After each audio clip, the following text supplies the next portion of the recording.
કતૈયા રીંગા રીંગા વાક્યા રીંગા રીંગા વાક્યા ભાઈ ભાઈ કતૈયા પિયા કીધું રીંગા રીંગા વાક્યા ભાઈ ભાઈ કતૈયા પિયા કીધું એક કિનને હોકી એક કિન્નને હોકી ભાઈ તકરી ઇતર નફા ભાઈ તકરી ઇતર નફા મંગાએ મયુરાને ને ને અંગાએ મયુરાને ને ને ઓ માય કિટ્ટો કટોય ઓ માય કિટ્ટા સ્વીટા સ્વીટા સ્વીટા સ્વીટા સિવિકા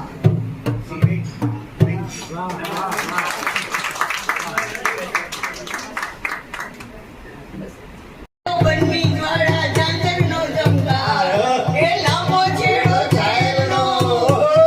એ લાંબો છેડો સાયલનો ને ગજરો મારો બાર લટક પટકતી ચાલ ચાલતી જુઓ ગુર્જરી નાર અરે ભાઈ જુઓ ગુર્જરી નાર અરે ભાઈ જુઓ ગુર્જરી નાર અરે લાંબો ડગલો ઊંચો વાકડી અરે લાંબો ડગલો ઊંચો વાકડી સિંગરે પાઘડી રાતી બોલ બોલ તો થોડી થોડી જેલ જમીલો ગુજરાતી ભાઈ જેલ જમીલો ગુજરાતી ભાઈ જેલ જમીલો ગુજરાતી એ સાંજને સમયે જ્યારે સૂરજ નમે નર નારી દઈ તાલ સાથે રાસે રમે કોઈ રૂપની કટોરી કોઈ રૂપનો કટોરો કોઈ શ્યામ કોઈ ગોરો નાચે છોરી અને છોરો કોઈ શ્યામ કોઈ નાચે છોરી અને છોરો આ કલાનો માહોલ છે પણ જિંદગીમાં માણસો ઘણી પણ એમાં બેફામ સાહેબ બહુ સરસ બેફામ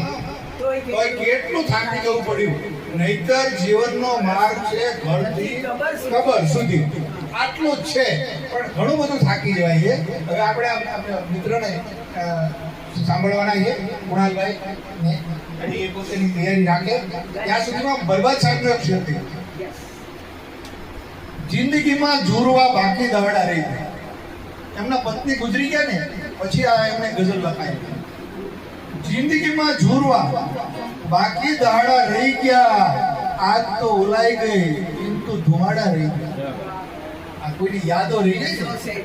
યસ અને આવો આવો પ્રતીક્ષાનો સૂરજ ડૂબવાની ઘડી થઈ ગઈ છે આ બરબાદ છે બરબાદ જુનાગઢ આવો આવો પ્રતીક્ષાનો સૂરજ ડૂબવાની ઘડી થઈ ગઈ છે વિરહ ઘેલી જુઓ વેદના પણ લો વજીન બેવડી થઈ ગઈ વેદના પણ વજીન બેવડી થઈ ગઈ તારી અલ્લાહ અદાવાના સોગંદ તારા બરબાદની આ દશા છે તારી અલ્લાહ અદાવાના સોગંદ તારા બરબાદની આ દશા છે સોણલા રહી ગયા છે યાદ પણ ધૂંધળી થઈ ગઈ તો આ યાદગીરી છે એકબીજાના તો આપણે કુણાલ બારોટને સાંભળીએ અને એ પછી આપણા માનવતા આજની સભાના પ્રમુખ શ્રીનું બહુ સરસ મજાનું વક્તવ્ય આજના કાર્યક્રમનો આખો સાર એ આપે એમને કેમ લાગ્યું એ અને પછી આપણે કાર્યક્રમ પૂરો કરીશું આપણો કાર્યક્રમ 2 કલાકનો હતો અને આપણે 3 કલાક ઉપર થઈ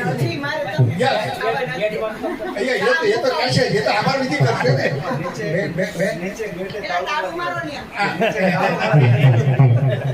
સેજ આમાં વોલ્યુમ ઓછું કરી દો સેજ અને સેજ સેજ ઇકો વધારી દીધું મને એવું હતું કે હું જ ઓનેસ્ટલી કહું ને તો ગોડ ગ્રેસ કહેવાય હું છેલ્લા 1 મહિનાથી કવિતાઓ બહુ સાંભળું છું સોમી તો આજે અહીંયા અચાનક એક્સિડન્ટ